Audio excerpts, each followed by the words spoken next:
Thank you very much, Robert. What an honor to be here.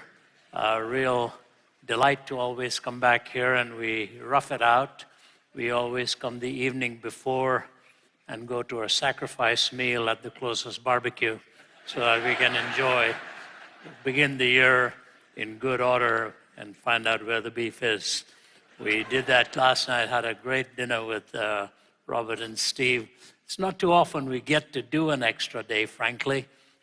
We're always coming in at the last possible flight, leaving out at the first possible, and I am leaving first thing tomorrow morning. The year began in full speed. I ended on the 22nd of December, and I told Margie, the rest of the year is off. She said, big deal. 9 days, 22nd of December. And then began at the Passion Conference, at the Mercedes-Benz Stadium. What an exciting, I think, a historic event. 65,000 backing that arena, mainly those in their 20s. Had the privilege of teaming up with our hosts, Louis and Tim Tebow and several others, and see what God is doing, to see 65,000 of them with their hands raised worshiping. I mean, it's a foretaste of really what our eternal joy will be. And then come here, and early tomorrow morning I fly out to go to a country I cannot name. We're in a closed country. I was there about 4 or 5 weeks ago and drove through the desert for about 4 hours to speak to a full audience, turned around, drove back 4 hours, took a flight, and flew out of there.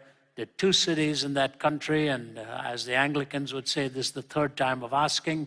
So I'm there again for just 1 night. We go in, do it, and get out. But we do it with a visa, and I ask you to just pray. As one man said, he'd been praying for 33 years in that land that we could have such an event. So I'm not allowed to name it for you. After it's all done, I might just give you a little report. But that's the way it is. We hit the ground running. And the media may often talk about all that the churches are losing. Maybe some of those churches needed to lose some. But where the gospel is being preached, I want you to know there's a greater hunger than I have ever seen. And I have heard repeatedly that the fastest growing church in the world today is in Iran, of all places, and primarily amongst the young. So here we are.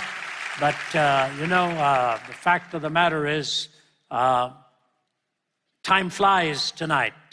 So just so you know, because you may have children, you may have plans, I'd like to follow Robert Morris' example. I'll be speaking to you for 32 minutes. And then you can do everything after that, so you can keep your concentration powers on, and they've given me a good reminder. But English is the only language that I know in which the watch runs. Every other language I know, the watch walks. In Hindi, they say, "Ghadi chal rahi hai," the watch is walking. And maybe that's why we're going nowhere, where I come from, but at least but maybe that's why we get less ulcers along the way as well. Robert, a wonderful New Year to you, friend. When you were in that critical stage, my goodness, I was in another part of the world, and our eyes were filled with tears. I was keeping in touch with Steve. It was touch and go. I was going to say nip and tuck, but that would be too much of an irony. There was the nip and tuck going on, but it was touch and go, and God's got some wonderful things for this man and this church to still do. It's always thrilling to see how he intervenes.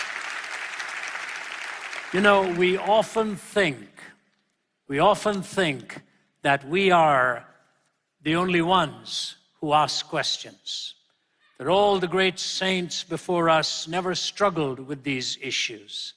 Nothing could be farther from the truth.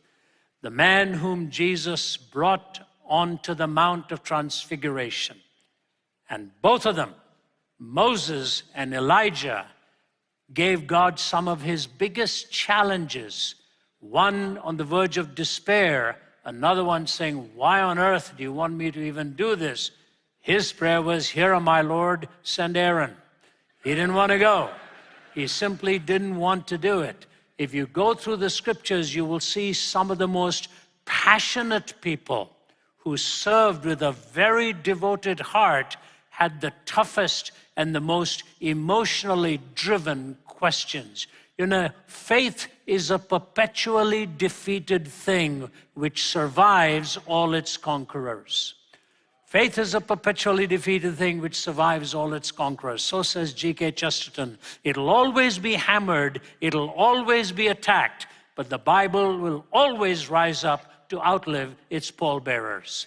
Those who try to bury the word find out it survives all those attacks. So here's a man struggling with questions, and I'm calling this message, Though the Fig Tree Does Not Bud. Because as you look around, what we see seems like a lot of death and destruction and despair. And a man raised those questions. His name was Habakkuk. Scattered verses beginning from chapter 1. The oracle that Habakkuk the prophet received. How long, O Lord, must I call for help? But you do not listen. Or cry out to you violence, but you do not save. Why do you make me look at injustice? Why do you tolerate wrong? Destruction and violence are before me. There is strife and conflict abounds. Therefore, the law is paralyzed and justice never prevails. The wicked hem in the righteous so that justice is perverted. Some of you might remember the war that was titled Desert Storm. That phrase was taken right out of this particular book when you see in verse 9, they all come bent on violence, their hordes advance like a desert wind. And so even our military was aware of all the kinds of oppositions that we were facing almost 2 decades ago. And the storm in many ways still rages. What Habakkuk raises here are 3 particular questions. I will go with them as time permits and give to you the answers that Habakkuk got. But let me just prepare you for this. No other worldview, immanent or transcendent, brings together such a coherent set of answers as the biblical writers do on this issue of pain, warfare, evil, suffering, even when history seems to be turning the tide against those who wish to follow him. 3 things he raises. How long must I cry out to you violence, injustice, evil, but you do not listen. You do not save. For a prophet to have raised that question was a challenge given to God and a constant demonstration of the grace and patience of God to listen to us when we raise such issues and how he answers. It took Job volumes of complaints before God says to Job, stand up like a man now, and I am going to speak to you. It was about in the mid-30s, nearly the 38th chapter, that God began to respond to Job. And so it is here with Habakkuk. 3 issues. Violence. Think of the world in which we live. If Habakkuk thought he saw violence in his day, think of the magnitude of violence in our time. Let me just give you statistics for the previous 4 centuries, just in the microcosm of Europe. What has happened in warfare? 17th century in Europe, 3.3 million were killed in war. That was one of the lowest numbers, 3.3 million. It's like a large mega city was wiped out in warfare. I'm not talking all of violence, just in the microcosm of Europe, 3.3 million. In the 18th century, 5.2 million. 19th century, 5.5 million. And in the 20th century, going into 1970s or so, the statistic at that time was 28 million in Europe alone. In the first 3/4 of the 20th century, 70 million were killed in warfare. Bear in mind, this does not include the 60-some million in the purges in China and 60-some million in the purges in the former USSR. That was over 120 to 132 million just in those two countries. And I'm talking about the 20th century then. It was Nietzsche, the philosopher, whose father was a pastor, and both of whose grandfathers were in the ministry, who coined and popularized the phrase, God is dead.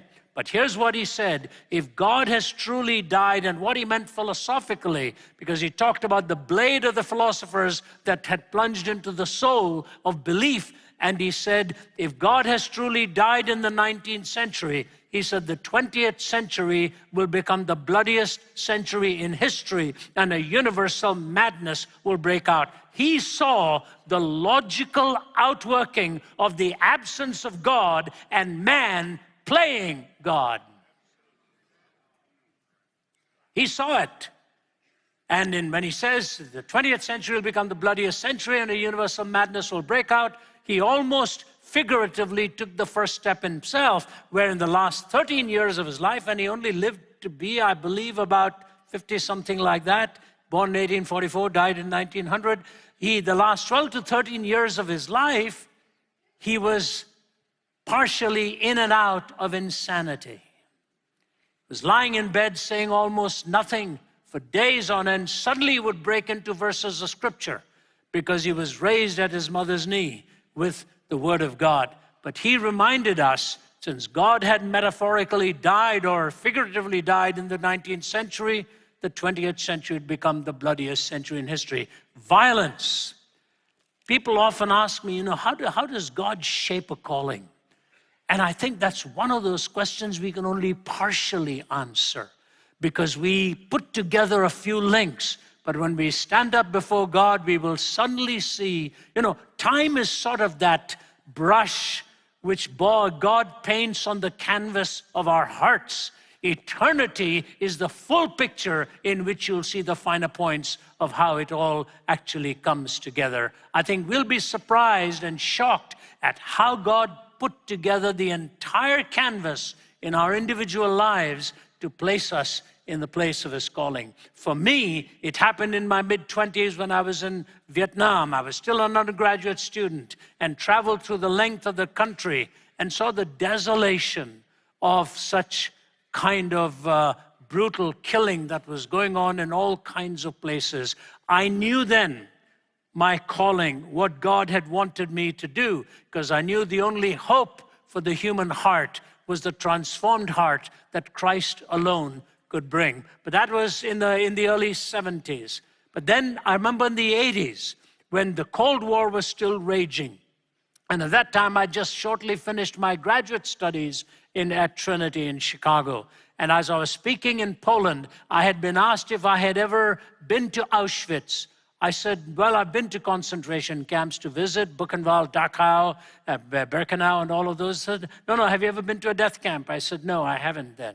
So this medical doctor took me there. And when you walk through Auschwitz, as recently Angela Merkel herself did, and was moved to tears as she stood there and publicly apologized to the whole world of what had happened, and the remnants of which are in Auschwitz. Just gives me goosebumps just thinking of what she must have felt to see what we had done to each other in what has been historically called the Third Reich.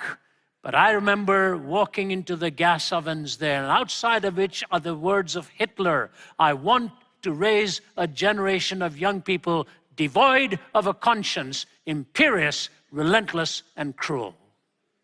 I want to raise a generation of young people devoid of a conscience, imperious, relentless, and cruel. Let me read for you in the diary of Rudolf Hess, who oversaw the camp at Auschwitz, what he says here. It's terrifying to think that a highly educated, trained man could put these words in his memorializing the whole thing. I was not properly conscious of the first gassing of human beings. Perhaps the procedure as a whole made too much of an impression on me. I do remember much better the gassing of 900 Russians soon afterwards in the old crematorium using Block 11 would have caused too much trouble.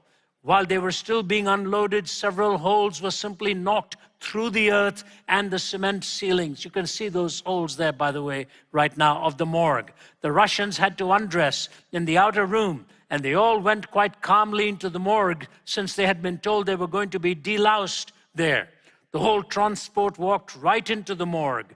The door was locked, huge iron doors and just clamps coming down on them as you see it. The door was locked and the gas poured in through the openings. How long the killing took, I do not know.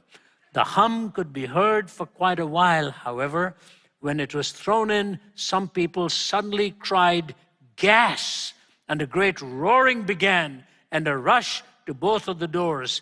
They withstood the pressure, however. After several hours, the room was opened and aired out. Then I saw the gassed corpses en masse for the first time, but I must be frank, this gassing had a calming effect on me, since the mass extermination of the Jews was due to begin soon, and neither Eichmann nor myself knew what method of killing might be used on the expected masses. Now we had discovered the gas and the procedure as well.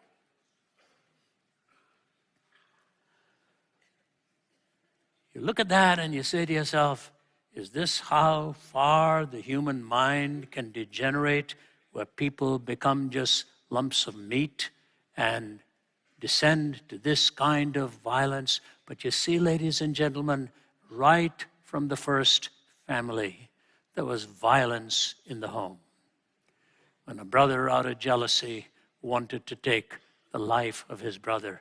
This body is the temple of God. We have no right to violate that temple, either in a self-inflicted way or in others. So when Habakkuk was crying out like the desert storm coming with violence, you can imagine in those days of primitive warfare, he was looking at God and saying, what's happening? Why aren't you answering? Why are we seeing all this violence? You think that, I think that. And that was the first question he raised. But then he linked it to another area, and that is injustice. He said, how long must I cry out to you for justice, but you do not seem to answer? Here's where it comes closer to us in the United States. Justice has now become a political ideology rather than an ontic referent of the character and the person of God. We are now politically driving what justice is. And it was Plato who said, justice is the firmest pillar of good government. The firmest pillar of good government. Now remember, the Greeks never went much into a personal divinity. It took the Hebrews to bring us that. They talked of truth, beauty, goodness, liberty, equality, justice, and they talked of virtues. They had all these stories, but the Greeks did not clearly anchor it in the person of God. It took the Hebrews. I am the Lord your God who brought you out of the land of Egypt. Redemption. Therefore you shall have no other gods before me. The very character of God, and hence the Decalogue, and hence the laws that were vertical and horizontal. Here's what Aristotle said. Justice of all the virtues is truly to be thought for another's good, because it is related to our neighbor. It does what is advantageous to another. The worst person is he who exercises his wickedness both towards himself and towards his friend. And the best person is not he who exercises his virtue only to himself, but he who exercises it towards another. Do you see what we have done to justice at our time? Those who exercise it towards another, that is the key towards justice.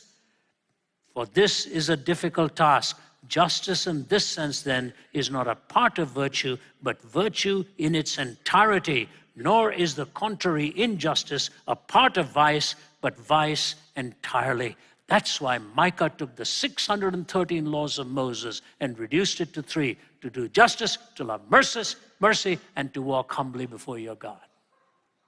So justice is at the core of a people's character, and yet we see that being flaunted and losing our way consistently in this. Learn to watch history carefully. When justice dies, a civilization is dying. And so he says violence, injustice, and then he talks of evil, which is ultimately the source of all of this. And he talks of the wickedness that he was seeing all around him. I want to read for you something because it is fascinating how even medical science talks about these things. Now, here's what it says. Most psychiatrists assiduously avoid the word evil, contending that using the word evil would precipitate a dangerous slide from clinical to moral judgment. They don't like to use evil because it would be a slide from mere clinician's work to a moral pronouncement on somebody. The person writing this, I think this is in the New York Times, so it shouldn't surprise you. Here, listen to what he says. The person writing this didn't realize that this was a moral judgment itself. That very pronouncement is a moral judgment, that we don't want to slide into a moral framework. Rather keep it in a medical framework than you pop a pill for somebody who is evil. Why call him or her evil? But then he goes on to say this, and that could end up people putting on death row unnecessarily. Is that not a moral judgment? What on earth? You talk about a one-ended stick. There's no such thing. They are using moral categories to debunk moral categories because moral categories would be judgmental, so we keep it clinical rather than moral, all along saying because we don't want to end up doing anything immoral. I mean, this wreaks havoc with reason. What do you do with such things? So you've got evil, injustice, violence. And I think when you look at the Judeo-Christian worldview, it's the only one that even begins to answer it. I'll have to race through it. Number 1, in chapter 2 and verse 18 onwards, of what value is an idol, since a man has carved it, or an image that teaches lies? For he who makes it trusts in his own creation. He makes idols that cannot speak. Woe to him who says to wood, come to life, or to lifeless stone, wake up. Can it give guidance? It is covered with gold and silver. There is no breath in it, but the Lord is in his holy temple. Let all the earth be silent before him. The number 1 answer is the actuality of God in distinction to atheism. The reason you're raising these questions, Habakkuk, is because you have moral reasoning within you. And I am telling you, if you were to raise these questions to lifeless stone or to an idol, you're wasting your breath. But the Lord is in his holy temple. Let all the earth be silent before him. Somebody once asked me, what are going to be your first words when you see God? I said, I'm going to be absolutely silent because I'll be terrified at what his words are first going to be to me. I'm nowhere near concerned about what I'm going to say to him. I am truly concerned about what he's going to say to me. And if I were to hear from him the words, well done, what do you say? The divine accolade that everyone longs for and dreams for. You see, what makes America unique, which our naturalists and secularists hate to recognize, but even Gertrude Himmelfarb, professor of ethical history and so on, University of Columbia, in her book Roads to Modernity, makes this comment. She said, the difference between the United States and Great Britain on the one side and Europe on the other side is this. Listen carefully. For the European French philosophers and the German philosophers and all of the great Spanish thinkers and all, for the Europeans, reasoning was supreme. Reasoning, and hence René Descartes, I think, therefore I am. Logically, he should really have said, I think, therefore thinking exists. But he couldn't stop from going to the personhood. For the Europeans, it was reasoning, thinking. For the Americans and the English, says Gertrude Himmelfarb, it was not reasoning that was foundational. Hear this now. It was moral reasoning. Moral reasoning, that there is an absolute right, there is an absolute wrong, and it is all based on that transcendent moral reality of the actuality of God. Ladies and gentlemen, if God doesn't exist, these very questions are irrational because they are moral questions. And moral reasoning is ultimately anchored in a moral, personal, absolute first cause. We draw our morality not from abstract thinking, but from the very person of God. I have to flee, but I race through. But let me just say this to you. One of my good friends, William Lane Craig, so a great Christian philosopher, one of the finest of our time. He and I were classmates at Trinity. I hardly understood the questions he raised in class, leave alone the answers he gave. But we graduated together. He's now a very prominent philosopher, William Lane Craig. He was dialoguing with probably one of the greatest scientists of our time, Roger Penrose. I was sharing it at breakfast with friends this morning. You can see it on YouTube. So Craig is talking to Penrose. And Penrose, of course, the brilliant scientist, talks about three realities: objects, abstractions, and consciousness. You take a box, you've got an object. You've got logic or the scientific equations, you've got abstract reasoning. But he says, then there's the third reality, consciousness. He said, I know what to do with the first two. I don't know what to do with the third. He knows what to do with boxes and chairs and tables. He knows what to do with E equals MC squared. But he doesn't know what to do with consciousness. May I dare suggest to you, it's probably because they don't like where it leads. It leads to the ultimate consciousness. God is. Ladies and gentlemen, that's the first answer he gives to you. Don't despair. I am. Number two, the eventuality of his working in distinction to deism. Deists think God just got this, somebody got this whole thing going and then took off, and now we're on our own. How do you like that? It's like buying a nice car for your 2-year-old and say, it's yours, see you in 10 years. You know. No. The eventuality of his working, God intervenes in your life and mine. I think the biggest shock that awaits us is how often he intervened and we never knew it. The man is sitting right there for whom God intervened last year. I saw it happen to my wife at the age of 28, Margie. She got off a plane, and as we were driving back home, we lived in Toronto at that time, she arrived in Atlanta, I picked her up, and while we were driving through the heavy traffic on 85, she said, I'm not feeling well. Slumped over in the front seat of the car, and she was unconscious. She was 28. I'm driving here looking at my wife and saying, what on earth has just happened? She looked so lovely when she got off the plane, and I pulled up on the side of the shoulder and drove, turning my emergency lights on. I didn't even know the city, and so saw Holiday Inn, pulled up. A woman came up to the car, seeing me struggling to get her out, helped me, carried her in her arms for me. We placed her literally in the lobby of the Holiday Inn. Then I'm standing in the body or out of the body. I couldn't tell. I was so dazed.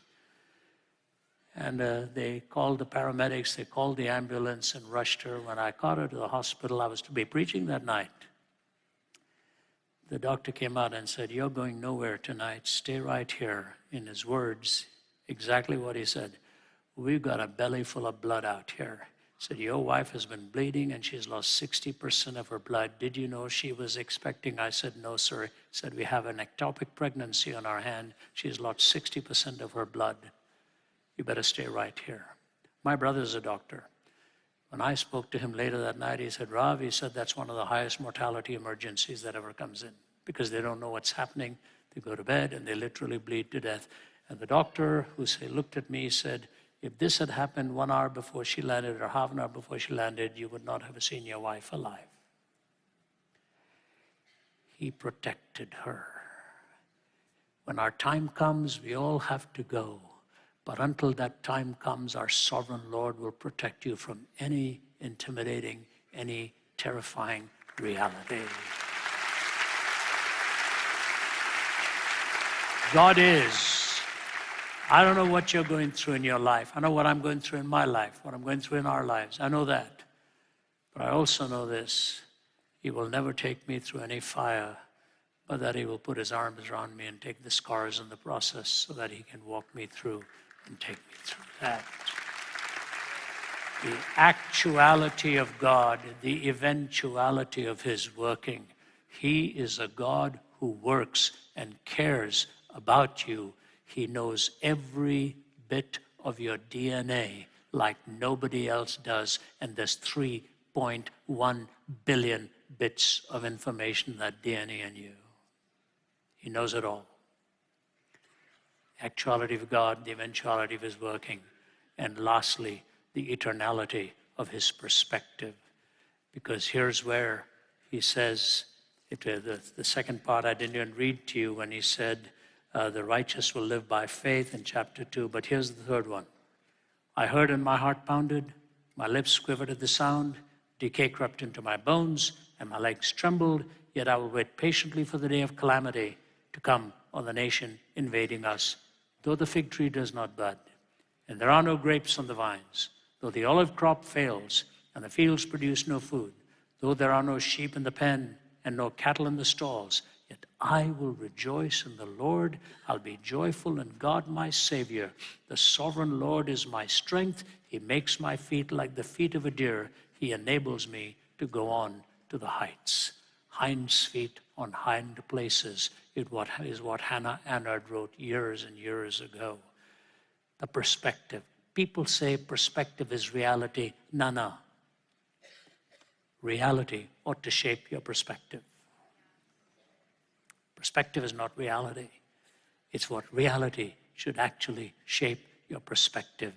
And eye has not seen, ear has not heard, neither has entered into the heart of man the things which God has prepared for them that love him. And as I leave you with these thoughts, and I say to you that the marvelous thing and the marvelous reality is that he pulls the threads together. And when you see the ultimate design, you will be the most shocked. A great preacher, W.E. Sangster, tells about years ago, was preaching in Leeds, and he was from Plymouth, and he was making a trunk call, as they called it, which wound its way through the Midlands. And you had to go from operator to operator to operator, a little bit like the Andy Griffith show type thing. All right, Gertie, get off, so I can finish this call. So the operators are listening. And so he was waiting to connect to his wife. And as he was waiting, he muttered the words of a hymn. My knowledge of this life is small. The eye of faith is dim. But 'tis enough that Christ knows all, and I shall be with him. And one of the operators said, Sir, could you say that again, please? Please say that again. Said, my knowledge of this life is small. The eye of faith is dim. But 'tis enough that Christ knows all, and I shall be with him. She said, you'll never know how much I needed to hear that tonight.